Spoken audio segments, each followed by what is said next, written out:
What's up, YouTube? Hope you guys are all good. Thank you to Developer Boring. We were having a discussion, a lot of AJ1 talk, but we were talking dunks one day, and they reproduced basically a lot of the Nike dunks, different types. They are really nice. This is a really cool recreation, you could say, replica, however you want to word it. That's fine. I don't usually buy replicas, but it was a nice gesture for them to send me a pair. But it is just that.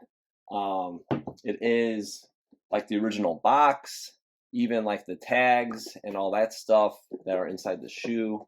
Definitely some differences. I have the original. Like I said, this is definitely probably one of my favorite Nike products. But the difference I would say between this and like the Jordan 1 that they're redoing, I kind of prefer this fashion better, where it's like they're using their branding, like Developer Boring, instead of like trying to kind of make a Nike product that comes with a Nike box and kind of their own brand, Developer Boring. So some of the dunks are coming this way too.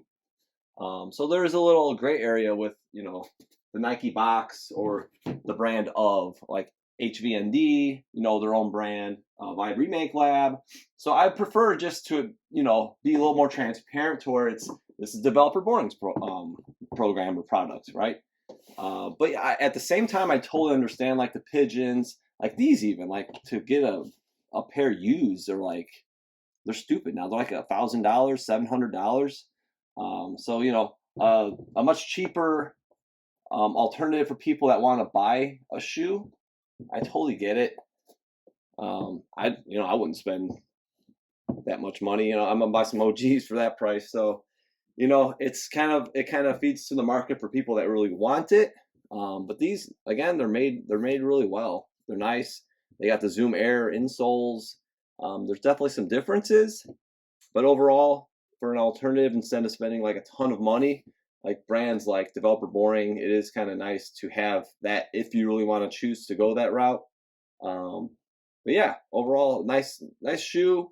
We will just kind of look and see how they look with the official release, and we'll do that next.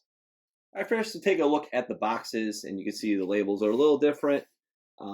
There's a white stripe on the front and back of the official Nike release. It is size 11.5 versus an 11. Lighter blue. This is a little darker. The color, or the shade, you could say. As far as the Nike, it's kind of got this off-white, kind of oxidized look, and here you have brighter white, and a little larger on the official release. And the original came with this kind of print and paper. And here, it's just pretty plain, and you got little tissue down here. That's it. Next, we're going to actually show the sneakers themselves. Right, so on your left here, you have the Developer Boring, and here is official Nike. First things you'll note, definitely, is the shade of blue. It's more aqua, and this is a little darker. It is a little smoother, a little softer feel compared to this one's it feels a little rougher on the touch. The blacks are very, very similar. The tongues are padded nicely, on this one. The main difference on the tongue, though, you'll see is the color of blue, and it says Dunk Low Dash Pro. So here's this Dunk Low Pro. So that's the main differences on that. Even the shades of purple on the liner, just a little different. Nothing too astronomically different, but overall, shape's pretty decent. Looks good. It's definitely some differences in colors. The main difference. All right, we're looking at the heel next, and you can see the blues are definitely different. Once again, much lighter on this one. The Nike font is larger.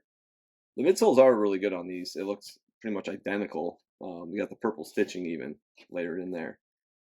Tongue thicknesses, you can kind of see from the back that they look pretty much on point.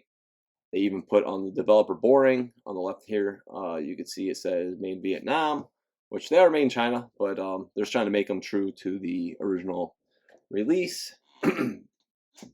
But yeah, as far as purples, just a little lighter, a little different shades, but nothing astronomically different again. And yeah, I did wear these too, and they're quite comfortable. Tried them on before this video, and yeah, they fit pretty nice. So no discomfort issues. And tongue thicknesses, you can see that blue again just from the top. You can see it's almost fluorescent on the official Nike release. All right, going toe to toe, and we'll see similar things like the swoosh is a little lighter and it's darker on the developer boring. The main difference, toe box, you can see definitely it's a little more humped up on this one. It's actually got a little more sleekness on that, and it is curved a little bit, as you can see. It's pressed down. Talked about this before. The more you wear shoes, these are worn not heavily, but worn enough to have a little bend to them. So they originally were a little lower. But yeah, it doesn't look great. It doesn't look terrible. Some of the older SBs, they just got that bumped toe bump, you could say. But for skateboarding, I guess it's fitting. Even some of the trainers you see back in the day, like the Nikes, it's not always about a sleek toe box. So depends on the purpose and what the shoe is designed. So I don't really mind it for like an SB, the purpose of it actually. So, but yeah, I mean, panel for panel, there's slight differences, but overall, I mean, the first thing that will catch your eyes is that shade of blue is definitely got a major difference. As you can see, the midsole, pretty spot on. There is some differences once we flip it down to the bottom, and we'll go over that next. All right, we have our official Nike SB here and developer boring on the bottom. The width is a little more narrow here. It's a little wider. It is size 11.5, but still just like a little wider of an outsole. Also, the purples are a little different. But other than that, there's not any major differences. This is just a slightly more vibrant. I kind of like this a little better, obviously. But yeah, nothing too crazy. This is a little more narrow. But again, like when I wore them, it didn't feel like the overall shoe was like more narrow. It was like squeezing your foot. So kind of just the overall shape of the outsole. All right, so that's a quick recap on the developer boring Skeletor dunks. So again, thank you to those guys for sending these. I appreciate it. Don't forget to subscribe. Follow me on Instagram at OG or Bust. And we'll see you guys very soon.